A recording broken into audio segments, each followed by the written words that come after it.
హాయిగా మీరు మీరు మీ పని చేయండి అబ్బా. ఎర్రబుక్ దాని పని చేస్తుంది. అంతేగా నేను మర్చిపోయా. ఎట్ట మర్చిపోతా స్వామి? ఎందుకు మర్చిపోవాలి స్వామి? తోట చంద్రని చంపేస్తే మర్చిపోమంటావా? నందన్ సుబ్బయ్యని చంపేస్తే మర్చిపోమంటావా?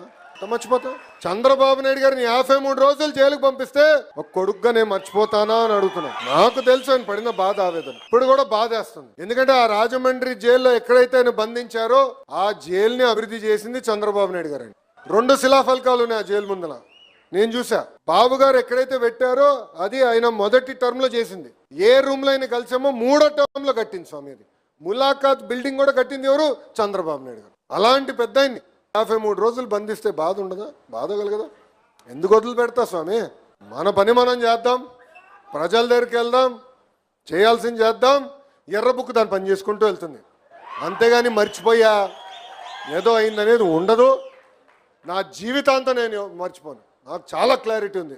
ఎందుకంటే తప్పు చేసిన ఎవరిని వదిలిపెట్టుకోవచ్చు స్వామి. అధికారులు అయి ఉండొచ్చు, రాజకీయ నాయకులు అయి ఉండొచ్చు, పోలీస్ ఆఫీసర్లు కూడా అయి ఉండొచ్చు.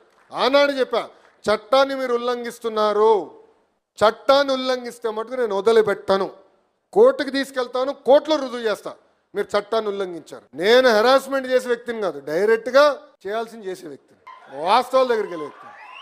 అభివృద్ధి దాన్ని పని చేసుకుంటూ వెళ్తుంది, సంక్షేమం దాన్ని పని చేసుకుంటుంది, రాజకీయం కూడా